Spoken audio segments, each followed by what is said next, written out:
Welcome everyone to A Dark Tale, where the stories get dark and we bring it to light. So hope you guys enjoyed your holidays as I did, which is the reason why I didn't go live as well. And I actually postponed it to usually I do live on Wednesday, but I did it on Thursday instead. But during the live, I actually got banned. And the reason is because I used some words which was in the stories, of course, but I guess TikTok has its AI system where they automatically ban someone, but I appealed and of course the appeal got approved. So here I am back again, and today I'm bringing you guys 4 stories I have with me, and I hope you are ready to hear these tales. So if you are at home right now, it's 11:30 p.m. Hope you guys get comfortable and listen to the 4 ghost stories that I have for you. So a little bit about the previous live that I did. If you haven't seen the live, go to YT and search A Dark Tale, and the recorded version will be on YT lah. So if whoever who can't make it to the live, you can watch, or you can't stay for the live, you can go over and watch it over there. So usually I'll post it about 2 to 3 days after I go live on TikTok. And if you haven't watched my live, so you haven't watched my previous live, please go and do so, because the last story of my life really got me, and I believe because of that story is the reason why I actually felt very sick. And I'm not sure why, but then after I told the last story about the black magic story, I got sore throat, I started coughing. I actually lost my hearing in my right ear. My right ear got infected.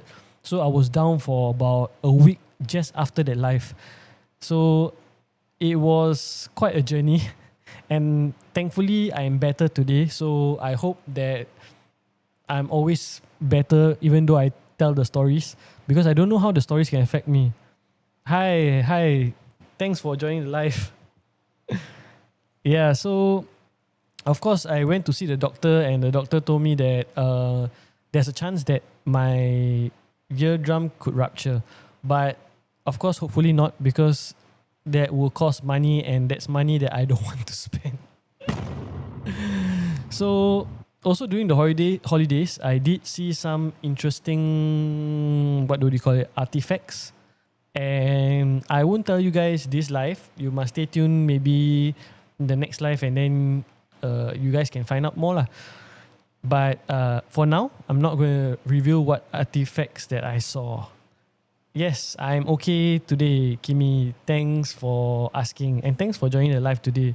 So anyway, I'm on YT as well. So if you want to see the recorded version of this, then you can go to YT if you cannot stay tuned lah. Because I know that it's pretty late right now, so not everyone can stay tuned. But again, today we have, going back to our stories, we have 4 stories today. We are going to do it like open topic. There's no specific topic that's going to be said. Usually, actually, I like to have themes, but because we don't really have enough stories, and some stories are from a bit from here, some from submission. So I mix them all up, and then you get the product, which is, so every live I plan to do to have at least 4 stories lah for you guys. So why not? Let's jump straight into the stories instead of talking, right? So today we have our first story. So since my TikTok page has the video of BTO, a lot of my stories are usually related to BTO or houses, and the next story is the same. So if you got BTO stories, don't forget to submit your stories to A Dark Tale on TikTok. Hit my DMs and I will read your stories in the next live. And thanks everyone for joining the live. If you are here from seeing my posts, then now you know who I am. Usually I do AI, but in my life I tell the full story. AI is a summary only, and in the live I tell the full story of everything that happens. So anyway, let's go on to our story, right? So let's start off with the first story for tonight. So, hi, I hope you don't mention my name. I came from your post that mentioned about the black magic in the BTO flat. Even though my experience isn't from a BTO, but it was about a HDB flat, specifically a resale flat that me and my husband were viewing. It's just a short story, so I hope you don't mind. Recently, me and my husband has been looking to buy a flat for ourselves, and we didn't want to wait 4 years to have a house since we were having a baby, so we chose the resale route instead. Also, cause honestly, resale houses are bigger. So we started the process by viewing houses that were available. One of our main criteria was it must be able to move in ASAP, which means the owner must either be not living there anymore or already in the process of moving into their new home. As we wanted to do some renovations as well, because I guess because they have a baby coming on the way, right? So yeah, so we had an agent that was helping us shortlist, and the first place that we went was on the east side of Singapore. So we arrived at the place and waited below for our agent. Once he arrived, we went up and we saw him opening the padlock to the gate. He told us he had permission from the owners. So we entered, we walked and looked around the house. The place was big, just a little old-fashioned design. Previous owners were an elderly couple, so which made sense. The best part was almost everything was cleared out, so we could move in almost immediately, which checked the boxes. While walking in, our agent had to pick up a call, so he stepped outside while we continued looking. So to give you a picture, this was a maisonette or maisonette as people say. So it's the double story houses, HDB, and the stairs to the upper level was in the middle of the living room, and the kitchen was on the left side. So what I'm guessing is that you enter the house, then there's a stairs in the middle, on the left is the kitchen, then when you come out there's a continuation living room . So we walked to the kitchen and I was following my husband from behind. We were just discussing about what we had to do to minimize spending as the house was close to $1 million, and we didn't want to spend too much. Right when we were walking out of the kitchen, my husband turned left to continue seeing the living room, and at the same time, the stairs to the upper floor was facing me, and what I saw was an old man in singlets and shorts sitting on the stairs with his head down. I was slightly taken aback, but since my husband didn't say anything, I thought maybe this was the owner of the place, so I just continued walking. After a while, we went up and we opened the door one by one to just look at the rooms one by one. And as we were looking at the room, I felt this heavy breathing at the corner of my eyes. I saw the uncle now standing behind us, breathing down my neck.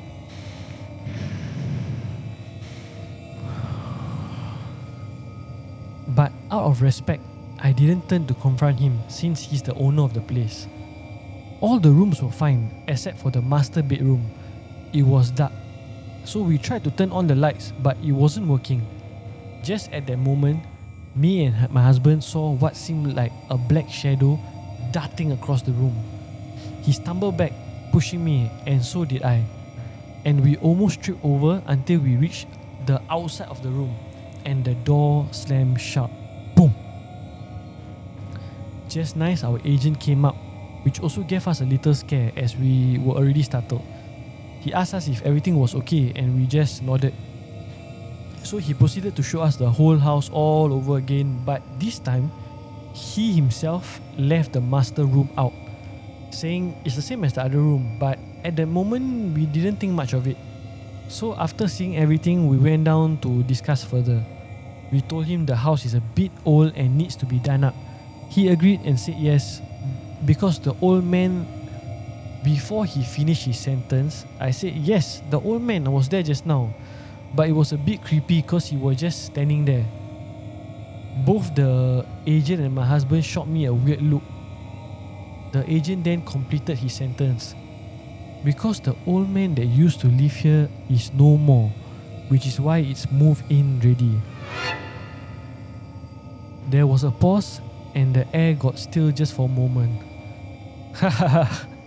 I then laughed, and everyone laughed as I thought it was a joke, but the agent face said it all. We told him we will discuss first and get back to him on this. A while later, I came to find out the agent wasn't lying. The previous owner, which was the uncle, did pass away recently in the house. I've never been the kind to see ghosts, but after being pregnant, it has caused me to be extra sensitive, which is why maybe I had this experience looking at the uncle. So that was the first story where the uncle passed away in the house, and when they went for house viewing, the lady actually saw the old uncle that passed away. I have never been to I never bought a resale flat before, so I don't know how the experience is like, how the viewing is done. But if this is how the viewing is going to be, then I think I will just stick to BTOs. So that was the first story about the uncle. And again, thanks everyone for joining the live. And if you are on my YT watching this video, thanks for watching the video. Like, subscribe, comment down below about any feedback.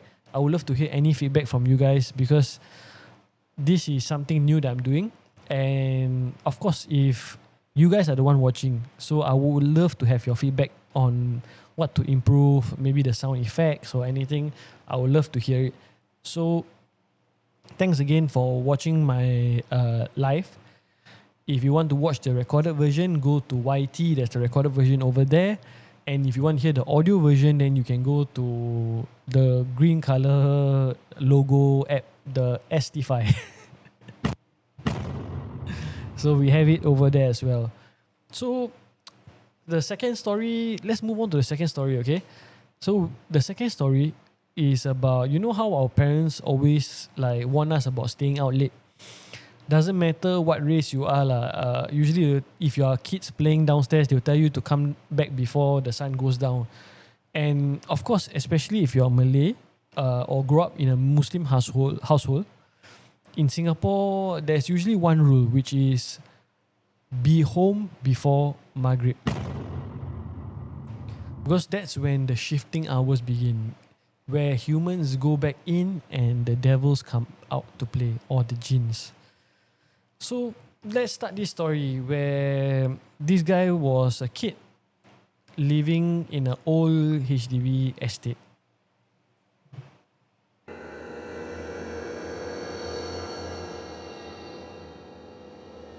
Back when I was a kid living in an old HDB estate in Yishun, I was stubborn.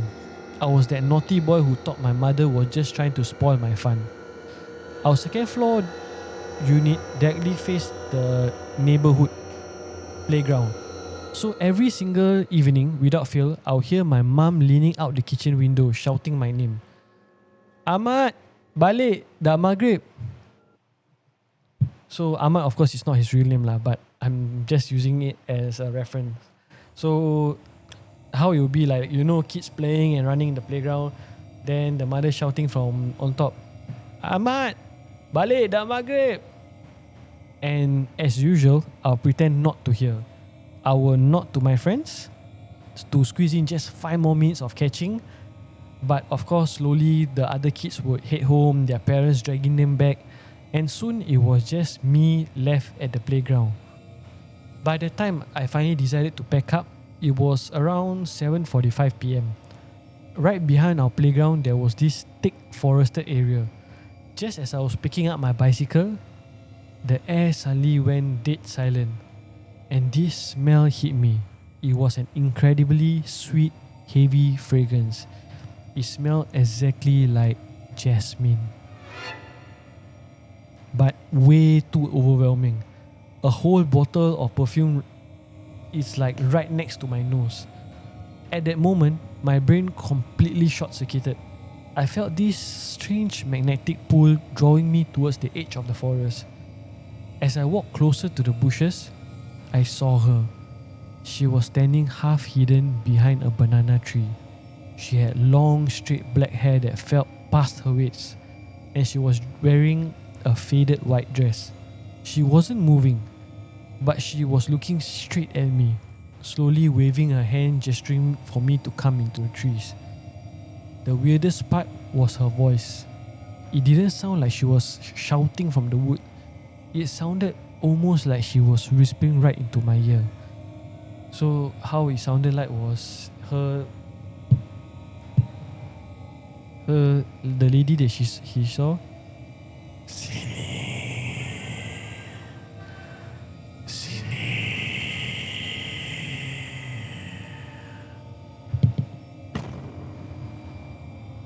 So the moment I locked eyes with her, it was like I was in a complete daze. I completely forgot about my mom, forgot about my dinner, and forgot about everything. I felt like a zombie. My feet just moved on its own, stepping off the concrete playground and into the damn muddy grass of the forest. You always hear these stories from older generation, but there I was stepping closer and closer to my own experience. And she was starting to smile, a wide, unnatural grin that stretched far across her face. I was just inches away from reaching her pale hand until someone tucked me from the shoulders and yanked me backwards. So instantly the heavy fog in my head cleared, the sweet jasmine smell vanished, the lady in the white was gone. There was absolutely nothing in front of me but empty dark bushes. So the conversation between the mother and son was example like this. So the mother came up to him, hold his shoulder and asked him, "What do you think you're doing?" I blinked, confused. Mom, sorry, I know it's a bit late. It's only 7:46. My mom looked at me and asked me to look at my watch. 7:46? Look at your watch. Look around you. I looked down at my Pasar Malam G-Shock looking watch. The digital numbers read 8:32 p.m. The surrounding HDB blocks were dark, and most of the living room lights in the neighborhoods were already turned off. To me, walking from the playground equipment to the edge of the bushes had felt like a mere minute, just 60 seconds. But in reality, I've been standing at the edge of the forest, staring into the blank darkness for nearly an hour. I was about to walk into a place I might have never come back from. So my mom dragged me home, and that night my dad asked me to shower with water with lime, while reciting prayers to flush out any negative energy. And I had fever for 3 days straight after that. We moved out of the estate a few years later, but to this day, I can never explain what happened during that missing hour. And trust me, nowadays, the second the sun starts to dip below the horizon, I'm sure I make sure I'm safely indoors. And even after many years, I still make my kids practice the same thing. So that was the second story about the kid that went out a bit too late. And I think it's quite normal because there was times when I was young, I go down to the playground, play for a while, then I didn't realize the time. After a while I start to realize the moment I look up, right, everything is dark. There's only the lamppost light and most of the kids will be gone. So then I have to rush back home and then get a scolding from my mom or dad. Yeah, so I mean, but that was the fun of it during the olden times, right? I mean, I'm not so old, but during the earlier generation where there wasn't any phones and they only could call you from when they only know your place, so they have to be there or they have to shout your name from across the block. So it depends, and this is what happened. That's the reason why you cannot take things for granted, because even though we are in modern times, we still have patch of forests around the area and we never know what people put in those forests. So always stay safe, and of course if you have kids now, tell your kids to always stay safe. So anyway, let's move on to our third story for today.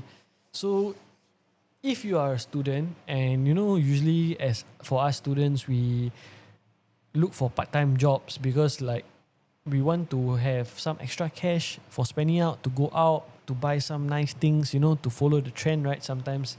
So if you're a student in Singapore looking for like these part-time jobs or everything, the first advice that I tell you is that even though they give you high hourly rates, always check the history of the place, check the reviews of the place, not just for paranormal reasons, but because if let's say that place have very bad reviews, then you're going to face the backlash of the customers.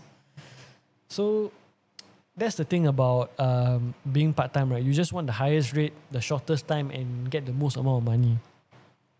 So our next story, it's something or the similar, okay? So let's go in straight to the story, right? So a couple of years ago, I was looking for a job to pocket some extra cash. Since I had polytechnic classes in the morning, I needed something strictly in the evening. I chanced upon this new aesthetic cafe that had just opened along Jalan Dash. So Jalan something lah. And that area is famous for hipster cafe in shop houses. The cafe closed 11 p.m. So the owner offered me 6 p.m. to 11 p.m. the closing shift. Perfect, I thought. For the first week, everything was completely normal. Because I was the new guy, the full-timers stayed back to train me. We mopped the floor, swiped the machine and lock up together. I didn't notice anything weird at all even, just that the owner never forgot to light up a joystick every day. So of course for religious reasons, everyone have different practices, right? So let's go on, continue. So then came my second week, a Friday on the job. That night it was just me and one senior waitress named, I think I can name it right, named Rachel, on the closing shift. Around 10:15 p.m, right after the last customer left, Rachel looked at me super embarrassed. She needed to leave as her ride back home was there. So she asked, example like, say, "Hi, I'm so sorry. Can you handle the closing because I really have to go and mostly all done. Like just mop the front, maybe off the kitchen lights, close the shutter, something like that." And I wanted to be a team player, so I smiled and said, "Yeah, sure, no problem, go ahead." She thanked me a million times and rushed out. And suddenly, I was completely alone in the cafe. So by 10:45 p.m, the street outside has gone dead quiet. If you have ever been around those old shop houses late at night, you'll know how eerie they get. And I was in the middle of mopping the dining area when I heard it. Tang! It came from the kitchen at the back. It sounded exactly like metal tongs hitting the stainless steel prep table. I froze, holding the mop. "Hello? Anyone there?" I called out, my voice sounding incredibly small in the empty cafe. No reply. I walked to the kitchen doorway and peeked inside. The lights were still on and everything was in its place.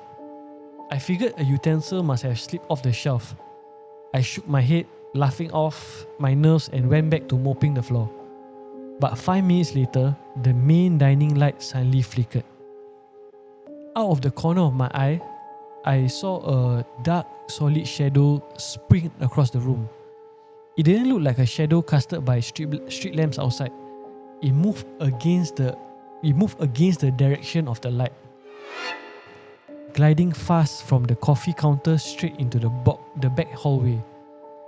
At that point, my goosebumps stood completely on end. The air in the cafe instantly felt thick and heavy. I decided, screw it, to the rest of the mopping. I just wanted to pack up and get out at that moment. I went into the back kitchen to flip off the main breakers of all the lights. The kitchen was already dark, lit only by the faint green glow of the exit sign. I reached for a light switch, but my hand froze mid-air. There was a weird noise, I don't know how to explain it, coming from the corner of the kitchen. I slowly turned my head towards the noise. Floating right above the sink at eye level was a human head. My brain completely refused to process what I was seeing. But the longer I saw, it was the head of an old woman, her long tangled black hair flowing down. Her skin was greyish and her eyes was completely blood red, staring at me. But the most horrific part was underneath her neck, there was no body.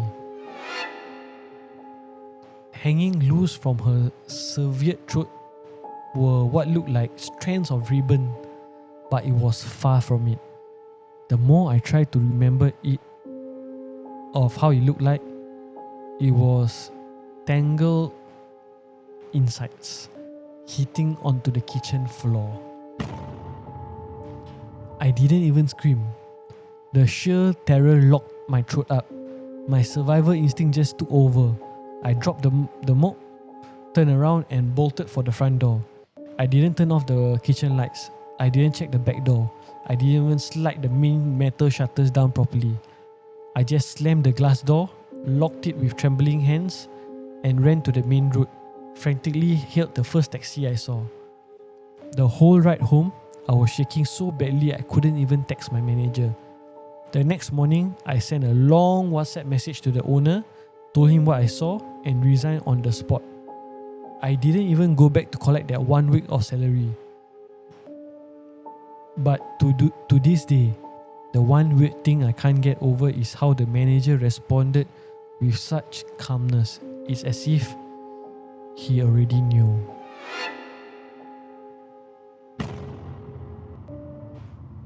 So that was the story about that was the second story about that was the third story about this boy who wanted to find a part-time job. He worked in the F&B in old shop house. And so my belief is that everyone have their own personal belief. They pray to their own God, or maybe something that they pray to, right? So he always lit up this joystick, and when he was the last person to leave is maybe when he saw the true form of what the owner actually prayed to.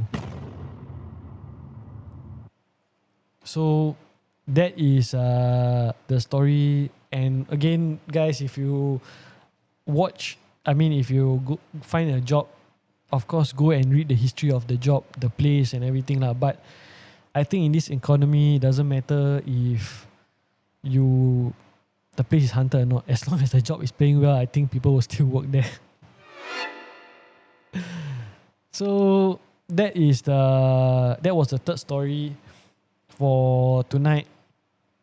And this is the last story we have for today. It's just a short story lah. And of course, again, if you guys like the video, go watch it. I mean, if you can't watch the live fully, head over to YT, watch the recorded version. Don't forget to subscribe and like. It really helps us. And thanks everyone for watching the videos over there, because I have zero marketing, zero promotion. I haven't posted this thing anywhere, but I have about 100 plus views over there.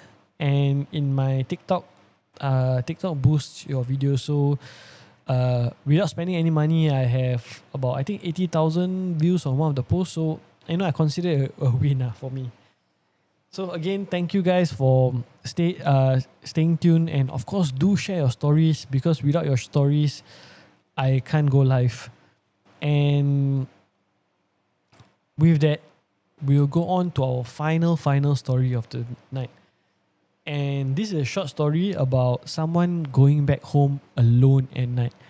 And if you are a lady and you go back home late at night alone, maybe you shouldn't hear this story that I'm going to say next. So let's go on with the story, right? So this person, it's someone's story lah. It's not their story. They just told me someone else's story, okay? So the second story, this is how it went, okay? I mean, the last story, this is how it's going to go. So this happened to my cousin a few months ago. So it's still fresh lah. She works as a nurse, so she often takes the MRT home late at night after her afternoon shift finishes. It was around about 11:30 when she reached her estate. To get to her block, she had to walk through the ground level of a multi-story car park. Usually it's fine, but that night, the lights were flickering, casting a weird long shadow on the floor. And you know, if you are walking alone and then you start to realize these kind of things, it starts to get creepy and everything starts to get scarier, right? So as she was walking past the row of parked cars, she felt a sudden chill. Then she heard footsteps behind her while she was walking in front. She glanced at the reflection on the side window of a parked car. In the dim light, she saw a tall, solid black shadow gliding right behind her. It didn't look like a normal human shadow. It was completely pitch black, like a silhouette cut out of the night, and it was moving fast, panicking. Nora fastened her pace. Her heart was pounding against her chest. She didn't dare to look back again. She practically sprinted off the car park and dashed straight into her block's lift lobby. She spammed the lift button. Luckily, the doors opened immediately. She jumped inside and hit the button for her floor. Basically, she spammed the button, praying for the doors to close quickly.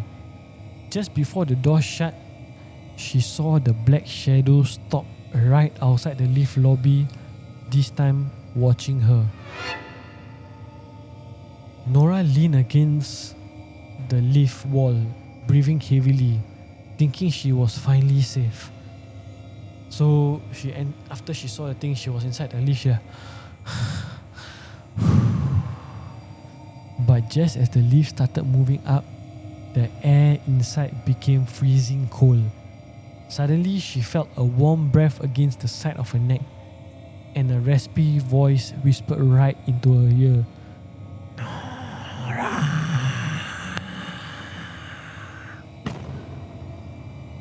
It was so close, it felt like someone was pressed right up against her.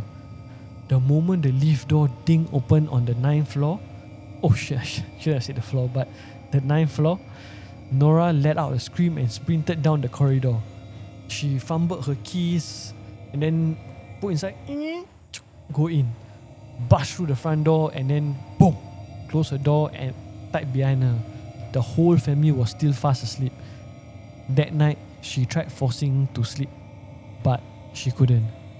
Around 3 a.m., the entire family clearly heard a slow, deliberate tapping sound coming outside of Nora's bedroom window.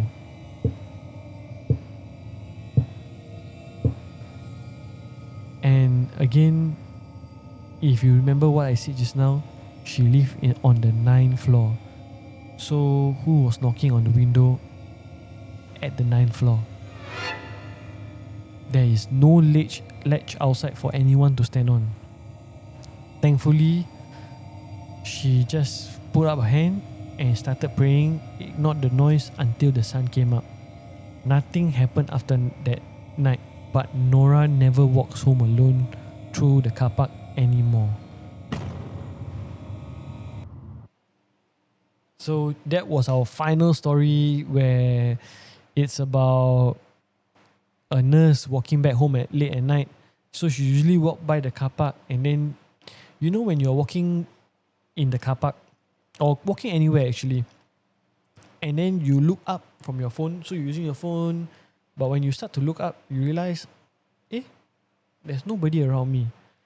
And then you see the lights, you see everything start flickering, the lights start flickering, you catch a dog barking, you catch this, and then your hair starts standing. All this adds up, and when you see anything, you will start to trigger. So, I mean, of course, I'm not saying that Nora's experience is not real, but again, she saw the black shadow and it's unexplainable. And so, again, that was the 4th story, and that's the last story we have for today. Thank you everyone for joining my live. If you're still here, thanks again for joining my live. If you are on the recorded version on YT, please like, please comment. It really helps us again. And do put your feedback down below because that's the most important. It's I'm a growing channel, just started out, and every feedback, every subscriber, every follower, everything matters to me lah. So thanks for tuning in. If you made it until the end of this show, you're a real one, and I hope that you continue showing your support, and I can be here for a longer time, because without you guys I don't have any stories, and I need more stories from you guys, and it can help me slowly share your stories and bring your dark tale to light. And that's what we do here today. So again, thanks for staying in tune with me, and we'll catch you next time in the future, next week. Coming back at least minimally 4 stories lah. So thanks again for joining. Hope you guys have a wonderful weekend, and peace out.